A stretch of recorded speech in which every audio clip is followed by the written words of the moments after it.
coming up. We can develop your appreciation of the humble coffee bean with an expert. That's right, a coffee sommelier will join us right after the break to tell us more.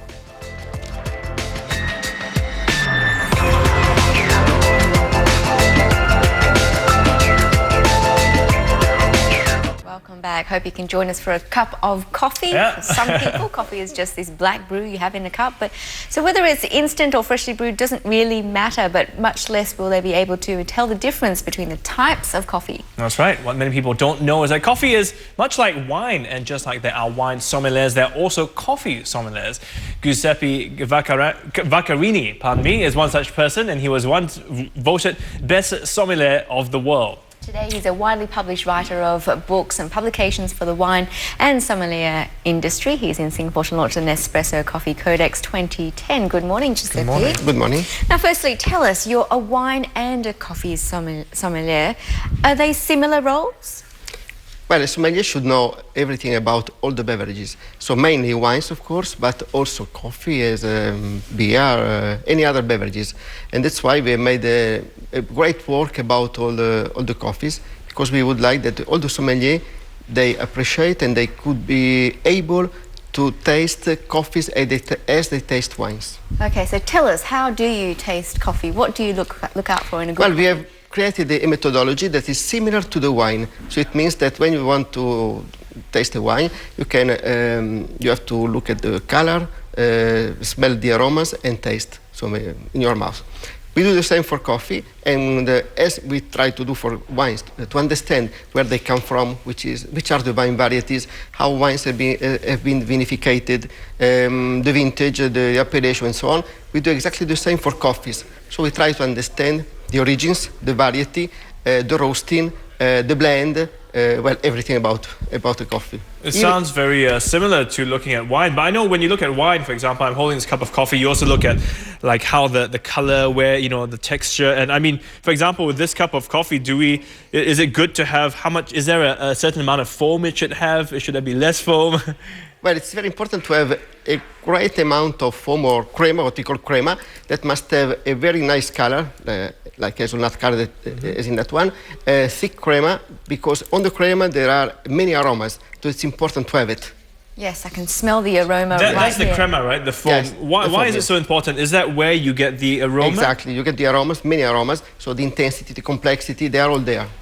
Okay. And of course, through the aromas, you can catch and understand where it comes from, so the variety and the origin. Wow. It's very important. You can tell that from sniffing a cup of coffee. You can say it is from this region. Exactly. Wow. Amazing stuff. Okay, tell us about the Nespresso Coffee Codex. Well, it's a book that we have written. We have written because it was not only myself. I gave the idea for the methodology, but it's a work that we have done in a team that talks about coffees, all the varieties, how coffee is made and is prepared and so on. But mainly it's about the methodology of tasting, as opposed to just talking about, and how to match coffees with some food, for example, chocolate or some spirits or liqueurs or waters. Okay, so tell us some particular coffees that you will match with particular foods. Food, well, I like Indian coffee. Yes.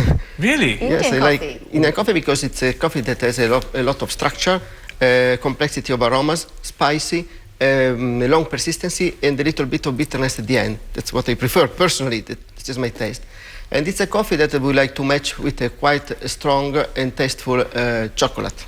Right, okay. So there's also a way, because we've heard of wine pairing, you know, you pair wines with food, but there's also coffee pairing, right? Exactly. So how do you do that? I always thought you just have coffee at the end of a meal with the dessert usually. Usually, yes. That's why when you end the meal, you should have something very good to remind in your mind, because when you leave a restaurant or the table, it's the last souvenir that you have always in your mind. So in that moment, you can have also a match with, for example, a chocolate or a spirit, or either you can have just coffee to match with a dessert, if you prefer. But always at the end of a meal, usually. Okay. Obviously, I mean, good coffee is up to the individual taste, but what do you consider a great cup of coffee? Well, I am Italian. What I prefer is always a short coffee, very strong and with a lot of taste and aromas. And you shouldn't have it with milk, I guess? Never with milk, never with sugar. Never with milk, never with sugar. Because it changes everything. Okay, now I hate to ask this, but what do you think of instant coffee? Is there such a thing as a good instant coffee? It's not for me. Oh, okay. We'll leave it at that. So, I mean, how is coffee best enjoyed as well? Should you always have it freshly ground from the beans, or can you? Because in many cases, it's always packed in the powder form already. For those of us who have machines at home, which is better? Well, the one that I think is the best one is a coffee that is in capsule like these ones, because they are capsules in which there is not air at all. So it's the absence of air that is very good for conserving coffees and all the aromas and the taste. So what about keeping it in the freezer? I've heard of people, after you get it, you keep it, freeze it when you want it, then you just take out what you need. Yes, for a very short time it could be done it. Okay, what about the quality of the water? That's important too. Oh, it's very important. You should always use very light water. Light water. Light, very light, still and light water. Even it could be mineral water, but very light water. Ah, light water. So you're saying like mineral water? Could be mineral water, but very light mineral water.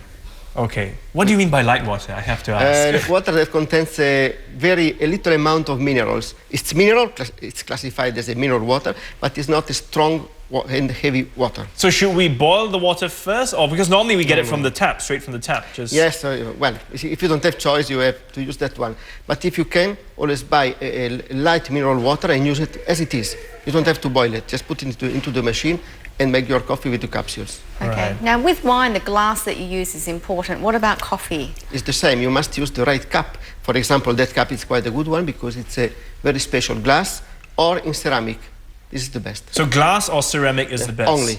Yes. And a tall glass, a short glass? Because if I want a big cup of coffee, does it make a difference? Yes, it depends on the kind which kind of coffee you're going to have. If it is an espresso like that one, it's better a small cup. Okay. If you are going to have a lungo coffee, it means that where you have a big amount of water, of course, because it's a different kind of coffee, you must have a big cup. How do you feel about iced coffee? Well, you can have it, but you have to start at the beginning a good coffee, and then you can make a cold coffee. Okay, because the temperature of the water you use is important It's as well, very important. isn't it? It's like for wine. If you drink a wine at the wrong temperature, it's not good at all. So for coffee, it's the same. You should have it to drink at least at around 70 degrees centigrade. Okay. So for people who like to enjoy the coffee, what are some simple tips? You know, if they walk into a shop, into a cafe, and they order some coffee, what should they look out for to know whether it's a good cup of coffee or it's well made? But they have to look first of all of the crema. If it is like that, you see how long it has been there, still there. So the crema, the color of the crema, no bubbles, nothing on the top, and then the aromas, they must be fresh, fragrant, intense, and of course the taste well balanced between the bitterness and the acidity. Okay, and what about purchasing coffee? What tips do you have there for people to look out for when they're buying coffee? Well, make sure that the roasting is being done recently. That's very important. Okay. How recent is recently?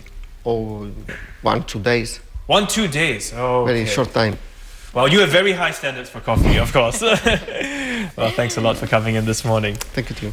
We've been speaking with Giuseppe Vaccarini, a coffee sommelier who's in Singapore to launch the Nespresso Coffee Codex. I mean, oh wow. Okay, there's so much to learn. You know, if you really want to treat that cup of coffee like the way it should really be respected in that sense, then I think we've got a long way to go. Yeah, but I tell you, I don't usually drink coffee, but I tell you, the aroma, it tempts me to kind of... Here you go. Yeah, you can have it's still early in the morning, isn't it? That's right. It won't wear away. Time.